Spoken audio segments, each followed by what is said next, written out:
Sao he?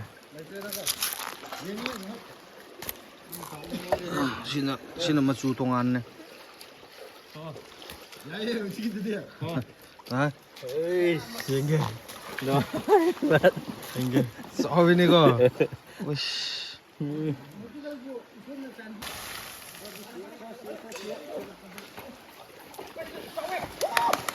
Sao về.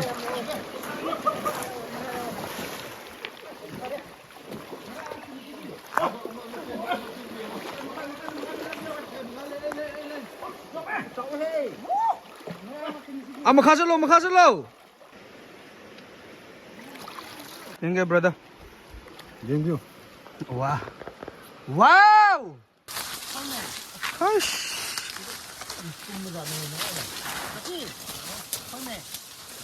Oh, meat soup dengan jalan tu minum. Sang gitu memang ngati pak.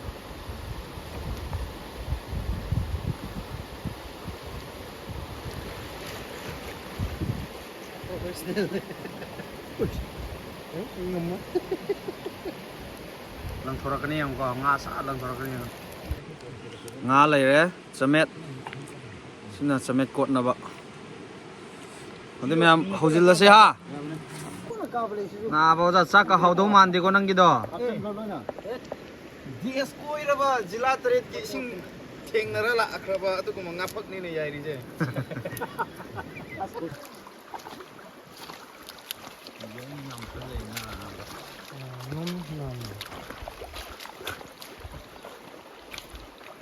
Henge, kumang tu. Siang jening terus tahun. Kumang tu mesti henge pak. Ya jadi. Yel. Fajar nam tu lo me. Loi re pak ya terus. Kumang je lo.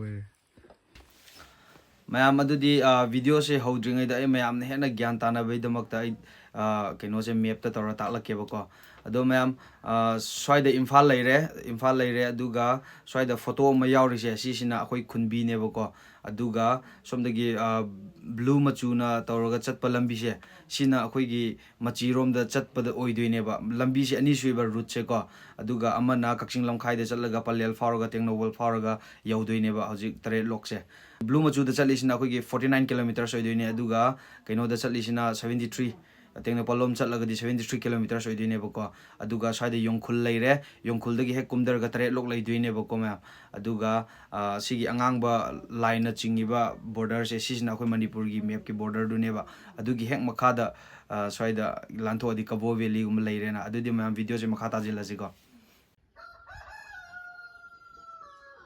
mam hojuk se ayuk ki pung manga tare adu numit cheli thorak tri bako yam inge ma majuk se koko ngai ri bako koko se ma ada chana ngai kai ngari ngatai ade morok te kai de materials mam jima silang yo ai gi sikak pure power bank ne charger mari ne the camera stand ne aduga kaino ga underwear mane aduga firon sinangai amakta ne da yai je nahan mamang da satpanina khange bako adum yam kan sang deba ado nahan mamang gi di akoi phaijuk kai ka loin pu bane ba ado handak gi di pur brother kapina ada loin seta leire ha bako adu do ngasi handak gi di am nung ain chatlani aduna mam video se loi phoi yeng se ko yam interesting oini na khalle ma Tu huru tu lam na changburun. mam kompwa je sigumba picket mari manga ne puri se pu daba ya daba haibadi nga se ising da chongdaraga lupa khundoine bako aduga yam inge ba ai taseng di kongkwa se sadi sajaning da bane Kumba khakni ra. kongkwa se sa su sadi ai adu upai leita ba hai tare sin na thabak ki makha pol le hai tare ko Kongkwa se lei da ngai ri lok siaudri natti Loi ki lo ra. mahau tang mani haubra hau to si hau ta di sindoine ba ma o hoje khoi chatu se sigi bike sine dai sigi jeep sine sida khoi mi manga chatlani aduga sida mi ani chatlani Center fresh na mama mi yen ges. ibok na pibudura nang na leibong sagi ni Thank you. Nuai chat na ba tawrani hoje Thank you. si maning da ai ne koko ne Mapawam sa yauzare. jane akhoi humpham mani aduga mamangdana koko ga rejoicing na makoi drive hore chat pa hore Kan chatra. Mamaning na tong mo ferik ni ko. ꯃꯌꯥꯝ ꯁꯤꯇꯥ ꯌꯧꯒꯗꯧꯔꯦ ꯁꯤꯗ ꯉꯥꯛꯇꯪ ꯑꯩꯈꯣꯏꯒꯤ ꯀꯩꯀꯩ ꯂꯤꯛ ꯅꯣꯡ ꯈꯔ ꯇꯧꯒꯦꯅ खर खाइदोके ना अदुगी खामी हाँ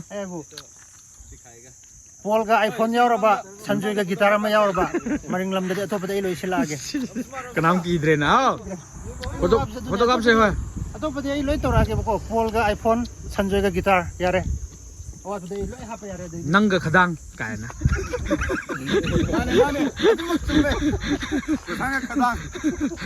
सिटागी सेकपोस यूजरे लंबी फजरे एस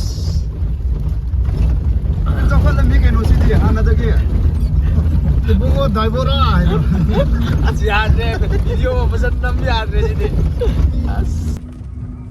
लगाओ मरू तारे है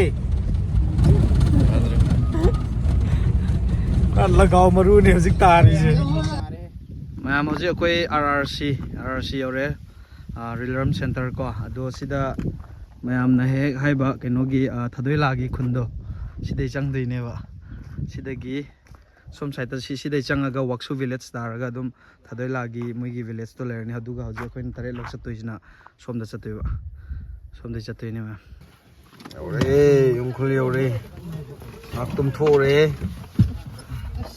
आइस what li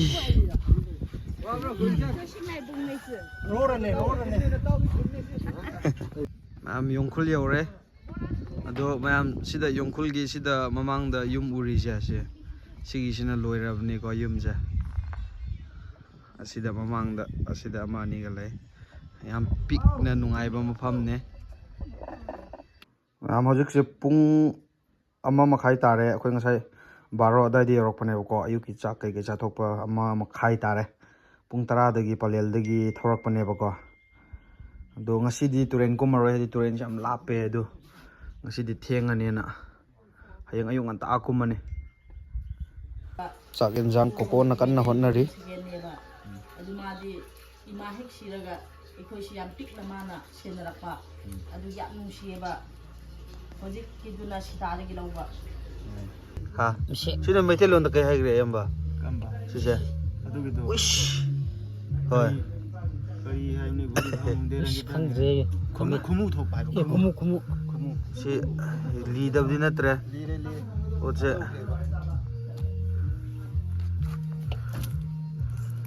सोय तौसे इंदे बुकुम चिनी मको यासि मार सोकिदा Ronnie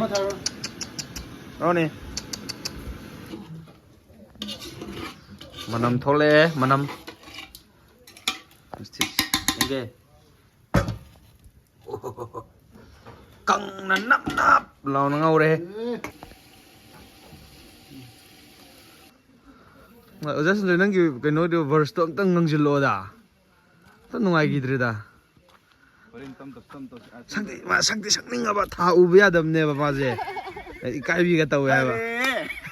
킥도 미르노. 이제 목도 깜진 미르노.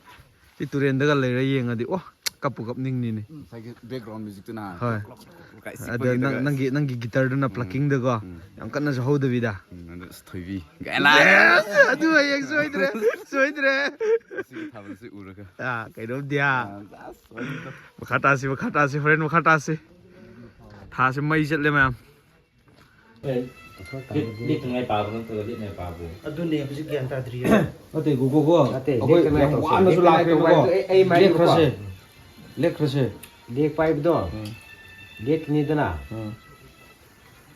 ꯂꯦꯛꯔꯒ ꯀꯥꯒꯗꯧꯕꯁꯤ ꯑꯌꯨꯛ ꯉꯟꯇꯥꯅꯦꯕ ꯀꯣ ꯑꯌꯨꯛ ꯉꯟꯇꯥ ꯀꯥꯕ ꯍꯥꯏꯕꯁꯤ ꯋꯥꯏꯑꯦꯕ ꯑꯗꯨ ꯁꯨꯛꯄꯗꯤ ꯅꯨꯡꯗꯥꯡ ꯊꯦꯡꯅ ꯑꯣꯏꯔꯁꯨ ꯕꯥꯔꯣꯁꯨ ꯌꯨꯝꯗ ꯌꯧꯁꯤ ꯁꯤꯅꯦꯕ ꯇꯞꯅ ꯑꯗꯨꯃꯥꯏꯅ ꯀꯩꯅꯣ ꯇꯧꯁꯦꯕ ꯂꯦꯛꯄ ꯍꯥꯏꯕꯁꯤ ꯍꯣꯔꯦꯟ ꯀꯩꯅꯣ ꯇꯧꯔꯛꯀꯅꯤ ꯉꯥ ꯌꯥꯏꯔꯛꯀꯅꯤ ꯀꯔꯤ ꯇꯧꯔꯛꯀꯅꯤ ꯇꯨꯝꯔꯣꯏ ꯆꯨꯝꯃꯦ ꯀꯣ ꯐꯥꯈꯤꯕ ꯉꯥꯗꯣ ꯌꯥꯏꯗꯕꯁꯨ ꯌꯥꯔꯣꯏ ꯐꯥꯔꯒ ꯍꯩꯖꯤꯜꯂꯒ ꯑꯗꯨꯒ ꯅꯣꯏ ꯀꯥꯔꯛꯄꯥꯟꯁꯨ ꯅꯣꯏ ꯂꯦꯛꯔꯗꯤ ꯆꯦꯡ ꯄꯨꯅꯤꯀꯣ ꯆꯐꯨ ꯋꯥꯟꯀꯣ ꯑꯗꯨꯒ ꯅꯣꯏꯒꯤ ꯕ꯭ꯂꯦꯡꯀꯦꯠ ꯀꯩꯀꯥ ꯂꯣꯏꯅ ꯄꯨꯈꯤꯅꯦ ꯑꯗꯨꯏꯗꯣ ꯑꯃꯨꯛ ꯅꯠꯇꯦ ꯅꯣꯏꯗꯃꯛ ꯈꯟꯕꯤꯕꯅꯦ ꯑꯩꯗꯤ ꯀ꯭ꯔꯤꯁꯨ ꯀꯥꯏꯗꯦ poor ꯄꯨꯈꯠꯂꯛꯇꯣꯏꯅꯦꯕ Champut. Hoi.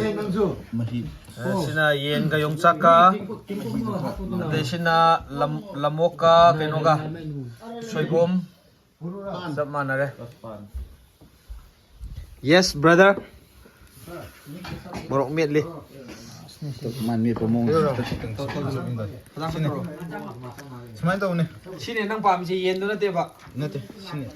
Sini bab, tersengai tu yang tabang kalau orang pun sini match kaya aku Morocco match.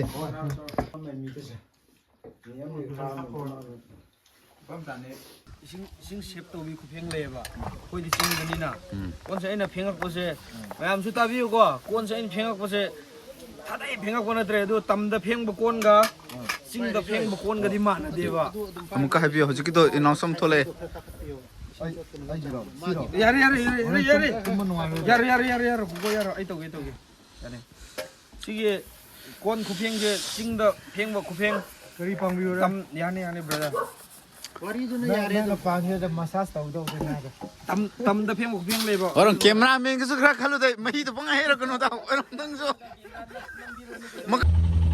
Morning, good morning. Good morning, Saisim. Good morning. Morning. Nusit je. Challa se. Naizil lura se. Morning. Hello. Morning. Morning, bye. Morning ko. Khulai am tanam ge. Ya chi male mi mai kai Test dore. Nubi thirab du is. Chi ye bhaje na muk dor le. chi bye tau bro Bye. Horen nga bubung amdradi kaurage. Phone pai ko phone do na ko thamo nga purak pang amdradi lambi da o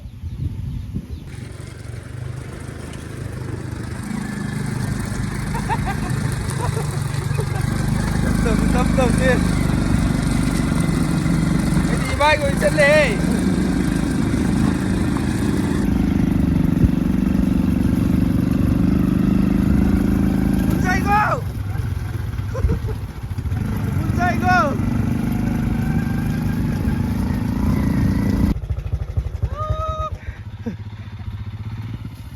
Nơi mà ninh là phun dai không?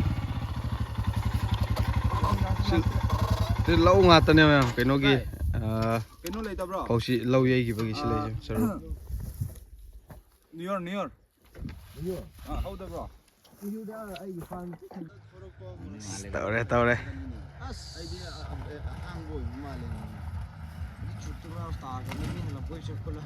Number 4 ka paisa ka sinna wala ko mandro. Number 4 ka paisa ka sinna wala ko mandro. Suitcase ta.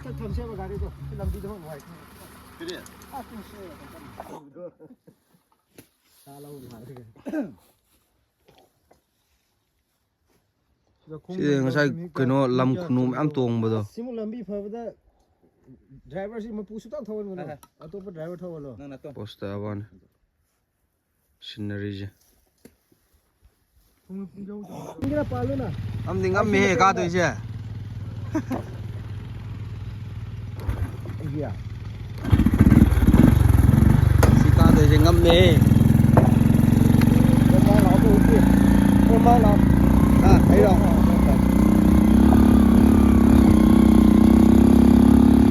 Anh lên đây xuống cái đó đúng đi.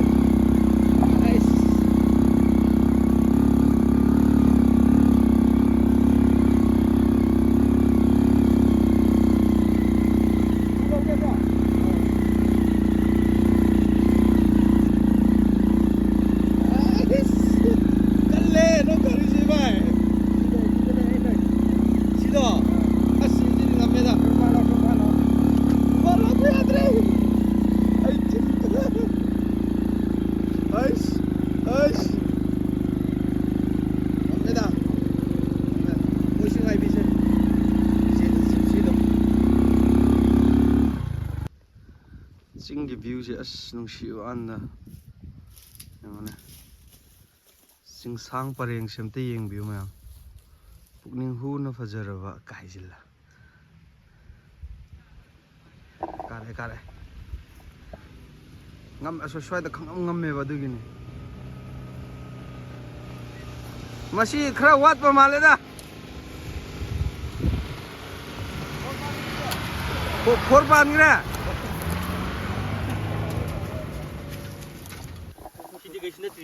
Sida gari swai thamamani. Akhoi mayam gi gari. Sida khongna kapkhrani. Bai som da ne ba som mamang da. Hai bai. Ibai. Som mamang da. Som da. Som chakhrani khongna. Ado jikti ma samsa gi pot. Pek tonaro. Makharom da. Kaino ne aswai angamba khitang ka ki bei sida sorma pi ga holi jiba adu nadi yaroi da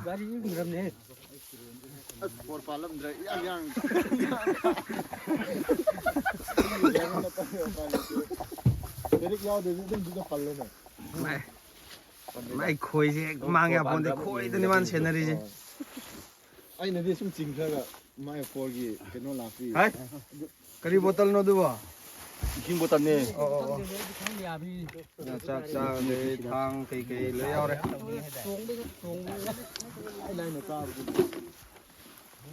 ngoi ngon san sa gi pot pai na ro kapi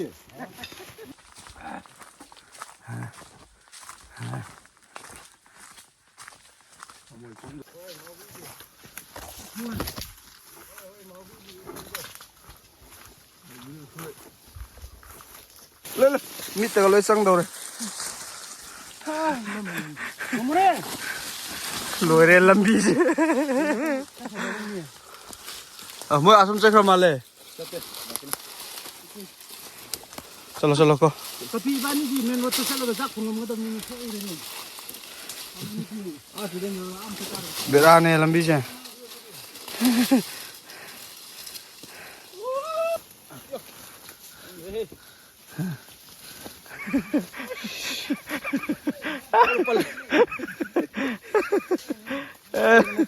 lebih jemai je ni apa? Alas. Nung di thadar kan ko?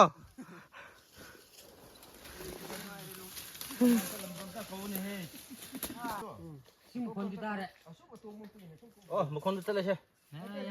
mukhon tare ko Dah isi mukhon dah ada jari iba. Nang si wai da budu aina lit tawge da nang sipai jari. Kai sare sih noi. Memang kena besar ke si yang man bani pujari ni ko. Asiga. Ama misi kaim kare da bani si ni je. Pujari na bo si hand glove hap na bro Matau dia man bani. Kata Ara Burman pihak bertupiris tu dari jauh bro ni. Oke, kok kita tak pengan lo tunan tol kan. Ah, saya simbil spuk ni hungrum telak.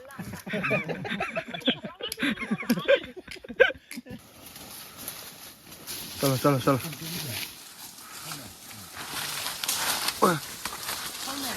Hush.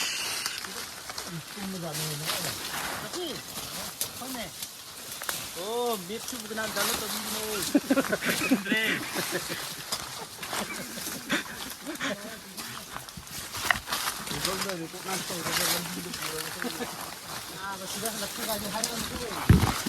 Sida di kemana halak tu ino he? Sida yang sati bam lagi. Adre, mam sida. Nan mungkin wah bakal jam ni, wah bahisi ubi jalan.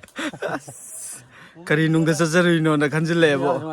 Lambi je nahan mamang gitu dia dum war sungam masu lambi cepade bang asi is no prasing de heta senda bane me.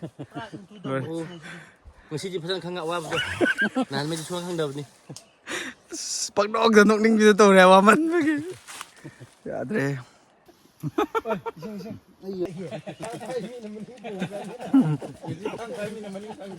Wah, at last ay ulagi siya. Mayam ay ulagi ko. Ay ulagi. Taret lok kaino. Ay viewers mayam dam to ut ke siya. Taret lok sila re mayam. Si singuri dira. Adu yaudri. Ush. Karino asida mak kumdag ra ba? Ako. Tingge. Karino ja adu na tar lambi lai tra ba? ꯑꯗꯨ ꯌꯥꯝ ꯊꯨꯅ ꯌꯧꯅꯤꯡꯉꯤꯗꯣ ꯀꯩꯒꯤꯅꯣ ꯍꯥꯏꯕꯅꯤꯗ ꯑꯩꯈꯣꯏ ꯏꯁꯩ ꯇꯥꯅꯤꯡꯔꯤꯀꯣ ꯅꯪ ꯁꯤꯕ ꯌꯥꯗ꯭ꯔꯤꯀꯣ ꯃꯥ ꯁ꯭ꯋꯥꯏ ꯆꯣꯡꯒꯦ ꯆꯣꯡꯗꯈ꯭ꯔꯣ ꯅꯪ ꯌꯥꯝ ꯊꯨꯅ ꯌꯧꯅꯤꯡꯉꯗꯤ ꯂꯣꯛ ꯑꯁꯤ ꯂꯩꯔꯦ ꯃꯌꯥꯝ ꯃꯌꯥꯝ ꯀꯣꯝꯀ꯭ꯋꯥ ꯃꯅꯥ ꯐꯖꯅ ꯄꯩꯒꯩ ꯄꯥꯜ ꯂꯩꯔꯝꯃꯦ ꯁ꯭ꯋꯥꯏꯗ ꯌꯦꯡꯉꯣꯅꯦ ꯃꯩ ꯆꯠꯂꯦ ꯌꯦꯡꯒꯦ ꯀꯣꯝꯀ꯭ꯋꯥ ꯃꯅꯥ ꯄꯩꯒꯩ ꯄꯥꯜ ꯂꯩꯔꯝꯃꯦ ꯏꯁ ꯀꯣꯝꯀ꯭ꯋꯥꯗꯤ ꯆꯥꯅꯤꯡꯉꯦ ꯃꯌꯥꯝ 8 ꯂꯣꯛ ꯌꯧꯔꯦ 8 ꯂꯣꯛ 8ꯅ ꯄꯨꯟꯁꯤꯟꯕ 8 ꯂꯣꯛ ꯑꯦꯂꯥꯁ ꯀꯔꯤꯅꯣꯅꯦ ngã ubro qua đây cái ngã ubro này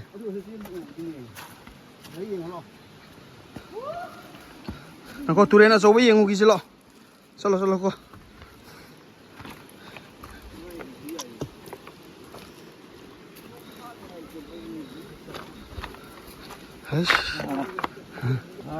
wow elas kayak gini Sisi lang yan bro. Yaure wah Bahi kumpang mangaro. turen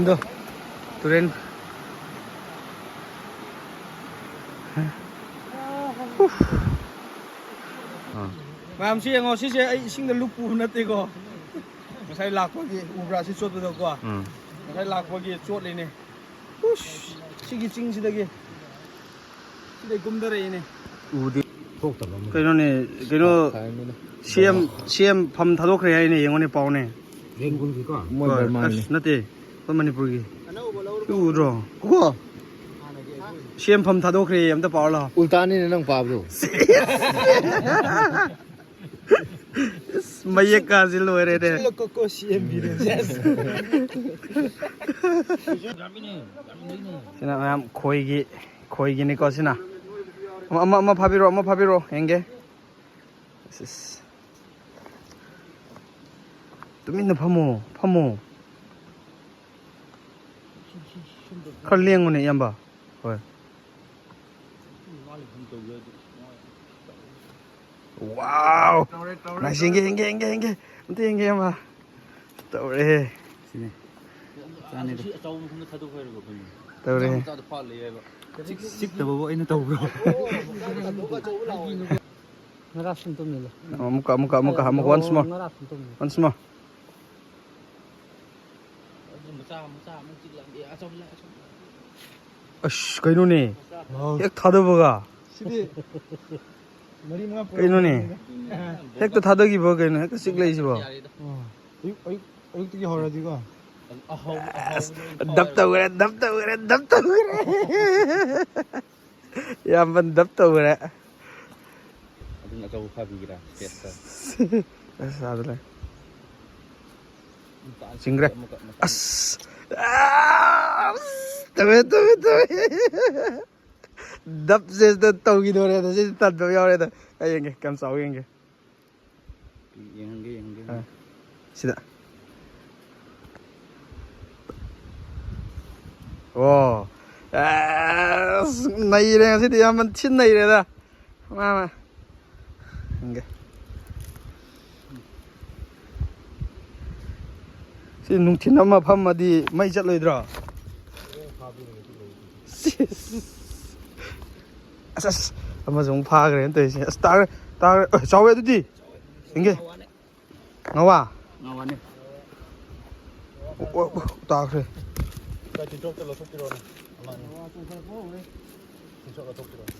Sidi ngawa ne hai ri ne. Sidi hen chaw yo lei ri. le pha se ba Thadagi bo jara chikpo anda. Es. Somdam haure he. yengse Somdam haure he. Khoido lo ba kya bi bo khoido nang sia. As company yau do khoido ni ne. Haure he.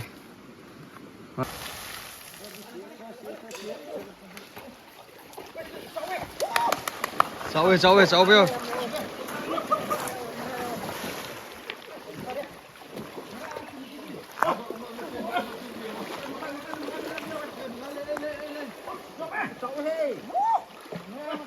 mà khá rất lâu.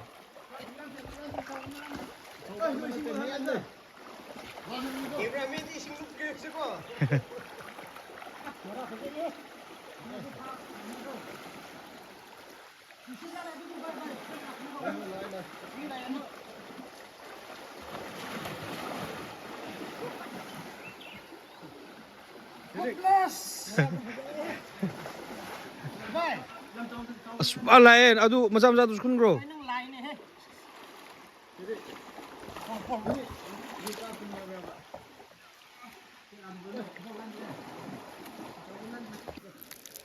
Wow, sao he? Sina macu tongan ne. Hah? Singge. No. Singge. Sao ini kok? Wish.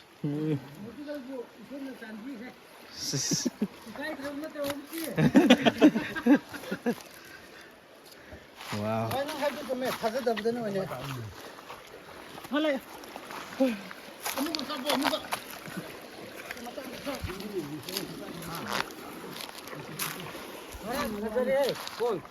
Wish. Sao ini kok? Sao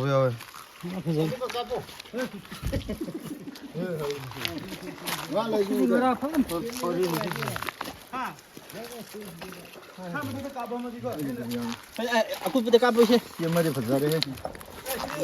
Ya, cak kisah ya itu.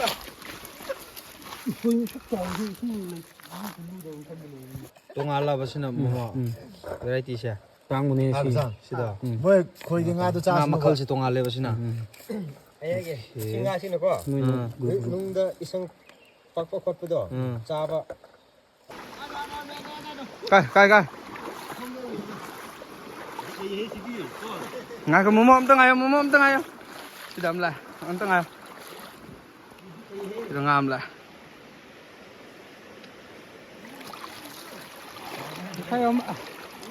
Henge mo. Wow, henge. Kam kan na chau diao dri du yang aje.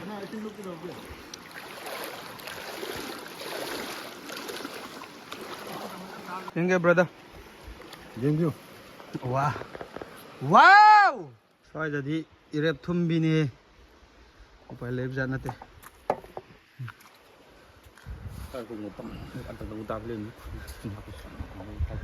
Mam soi tangkhul nupi am la e haibne. Dai phone number iram ge au basing na dum to biro ko. At asing din ni song adu de back flip ka to ba ha. Nungare ra. Ush. America macha no mala din song ni her kan Irep thum ngani he side. Wah.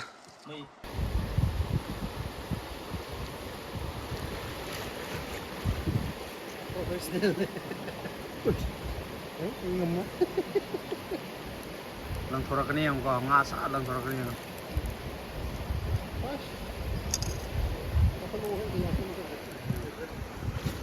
Aite.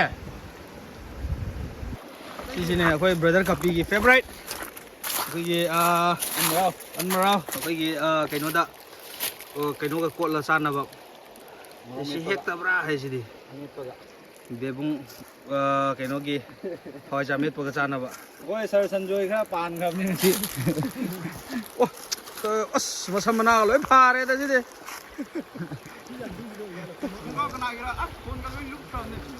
cái nào kì ô phone anh mặc lên lúc kre lên lúc kre याद रहे cái nó xăm thằng nga ra cái nó khắp bắc công ty nè mà xăm mà na gì lùi đến tới wari wai pai cái piro mà piro para manis ya duga atau pa pai ya yang mana kita salah tuh deh Mura. Mayam sih nak aku ye brother kopi na pha bani ko khoi na moi kanggu na brother kapi lay bro lang ba kaya punta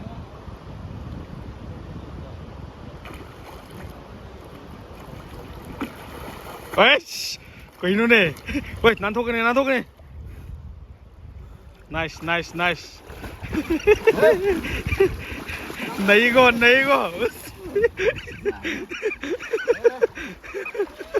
Nama naik nama. Sawe. Thom grabo. Wah. Naik jalan.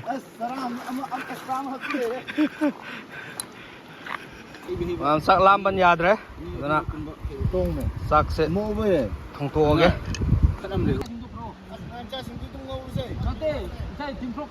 kari yamba hoje ki khongsat ki hoina kari haining ba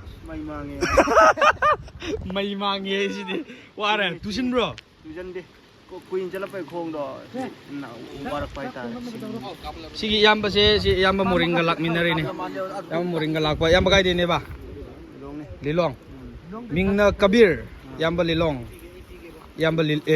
hai je lilong dagi ma ngasi ahad ba experience hoina ha yamba kabir ha biskit am sa ge so sak lam me kay hainingi nang so han mani tare lokta nungai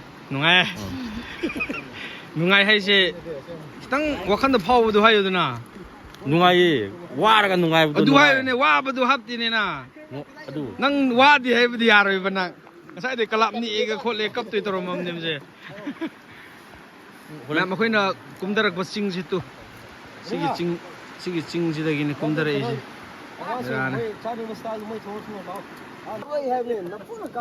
na ba za saka haudo man de ko nang gi do DS koiraba jila taret ki sing thengnara la akraba atu ko ngapak ni ne yairi je yenge nang gimbal do yenge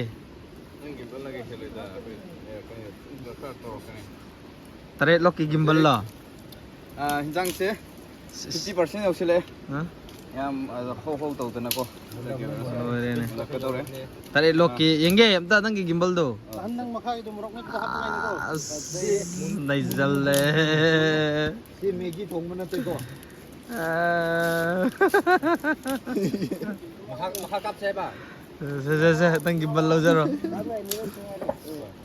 sing se akhoi gi ne sir akhoi ne mai no ma sin tum ne sir gi khudol nga kan to dara ko de sum de texture aga te system anak ko tum le nga lai re chamet sina chamet kot na ba ande myam hojil la se ha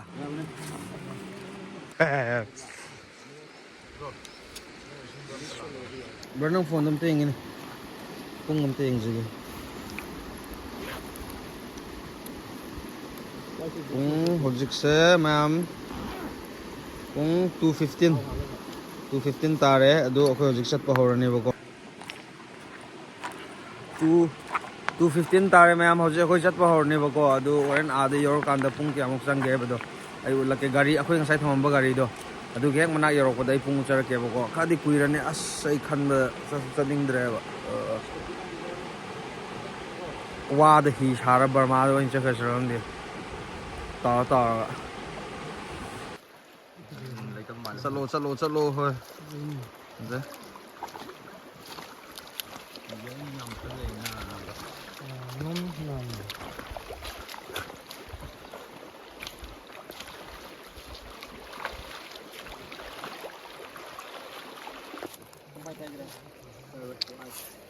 Mreng mo so hola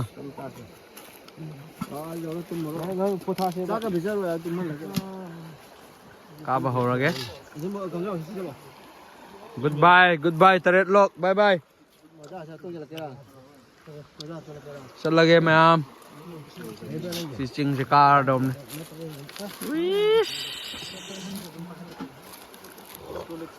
khan ba da phong ma tha sai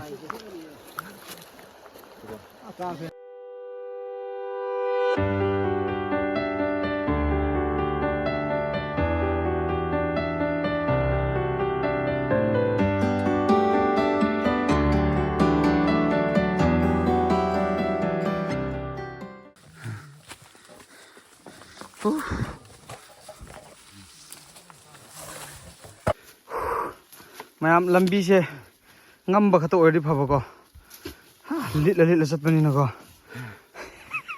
single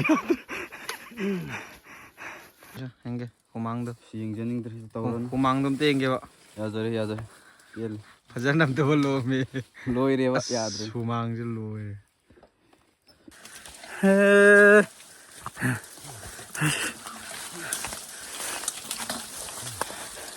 mamang sahi su sungchang aroin wasa ambane ado sum yum yoro kanda awab do kawe experience to ina nungai rak pado hai shwai yo kasong do hoi nang kya rak surage tare lokda masing thibo ngamdrabo Sika kan lo ke sika. ba Lambi sibo. ngam nungai ba lambi di oide adu si isa isu da wari lin ngai de layer ne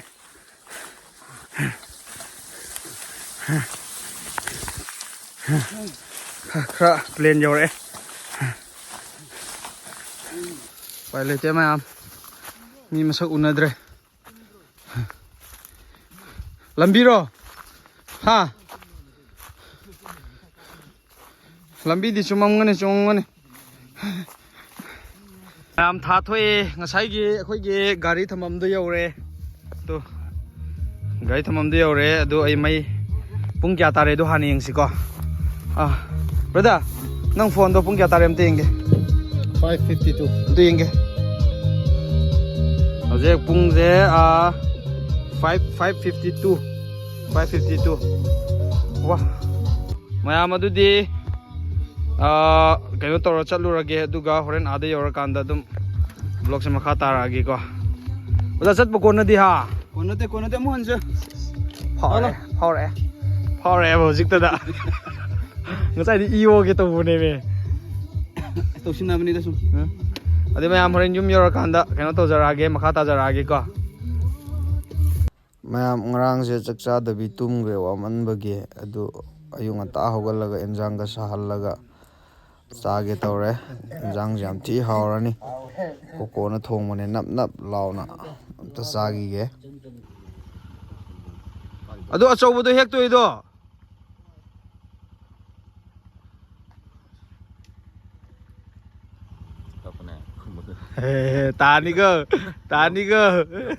tani go isadi sari charati hairib jatni ne ada engsakan he eno yadrabu lo yengage marudi phajama maleda marudi yare da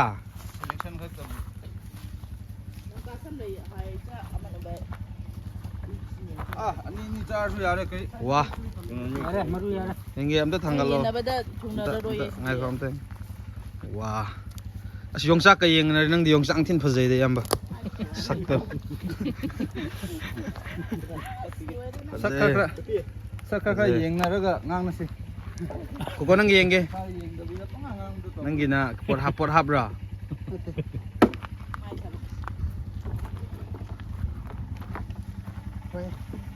시티 nabada thungnararoye kaya yam hepede yen na roida pamjaba sing loros no koi di yare da Aman jar dia.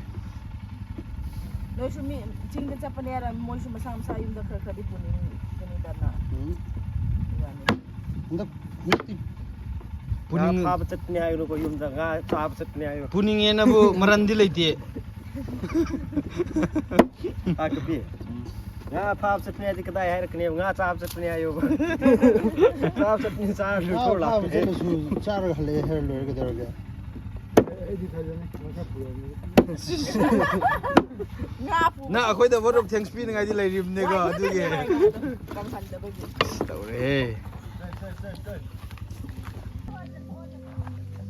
amba ꯁꯦ ꯑꯃ ꯇꯧꯁꯦ ꯃꯊꯪꯁꯨ ꯑꯃꯨꯛ ꯍꯣꯏ ꯂꯥꯛꯀꯦ ꯃꯊꯪꯗ ꯑꯃꯨꯛ ꯂꯥꯛꯁꯦ ꯑꯩ ꯃꯥꯔꯆꯇ ꯁꯣꯏꯗꯅ ꯂꯥꯛꯀꯅꯤꯀꯣ ꯀꯔꯤ ꯑꯦ ꯂꯩꯍꯧꯔꯦ ꯅꯨꯡꯉꯥꯏ ꯅꯨꯡꯉꯥꯏꯅ ꯆꯠꯂꯣ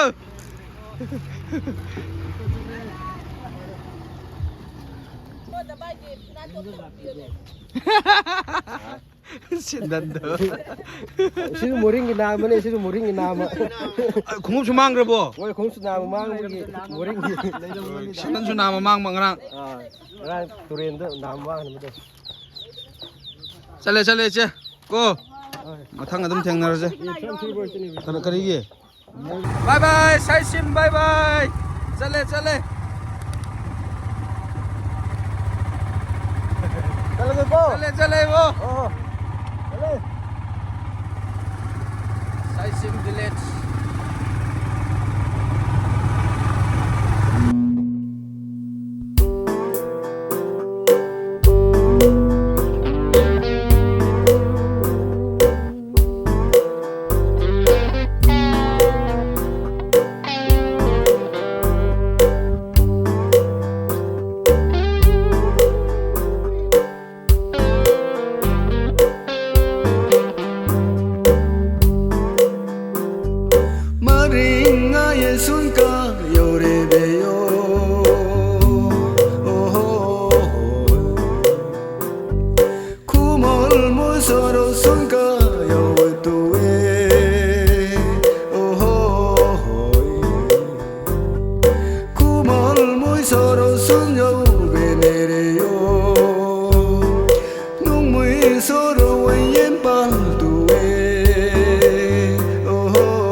palbene muy bisoro yen pal tuwe muy soro yen palbene wang sang ro yen pal tuwe wang sang ro yen palbene kul kung mino yen pal tuwe kul kung mino yen palbene kuli song song yen pal tuwe kuli song song yen palbene poni pon yang no yen pal tuwe poni pon yang no yen palbene samiro yen pal tuwe lung lung ro yen palbene Zapong đâm rồi yên pal tuwe Zapong đâm rồi yên pal bene San sai bong rồi yên pal tuwe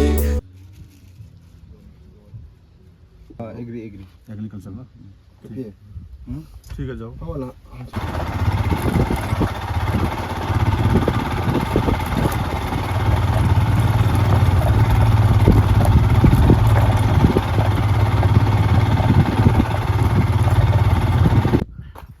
कई लेनो ini lo हेग्रो रा haukraba ima khoi na semba ko ima khoi to photo kha करी करी खुंदे रो इमा होइदे ima khoi di kano sita oramni da पान सु फजरे हे सी मचू से कइनो रो इमा खोइन सेम ब्रो ꯑꯩꯈꯣꯏꯅ ꯁꯤꯃꯅꯦ ओ सी मोरक सो ओए मोरक न तब्रा मचू ngak ta mala kun do nai ve ya kaino kun do nai ve wana sabra ya hawreng ha spoon de yenge plastic ꯑꯩꯈꯣꯏꯅ ꯁꯥꯕ ꯍꯩꯕ hey hey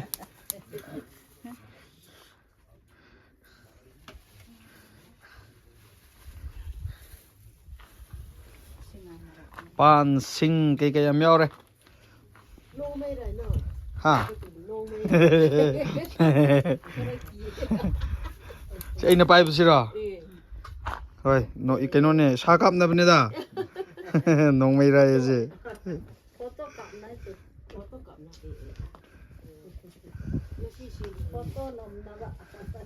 photo cắm na bên mà cái số kí cái nó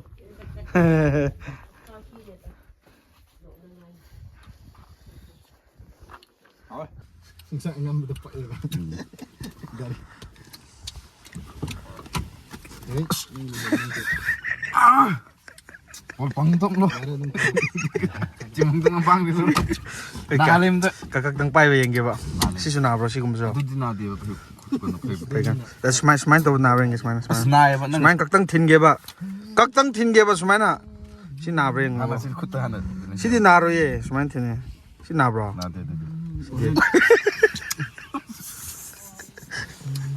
Nang nabro. Câu lên nè. Lùng răng má cơ râu số lùng ngay nay mà lùng xì cây đâu nung lim cây mà dùng lấy Ay, kitang dah sun purik macam mana tu semua itu. Ay, kisah angang boleh je. Lo, lihat dulu. Slow, angang mo itu say. Lihat komando ay dari aku kangku je. đây là ngài mai rô số lung rây cô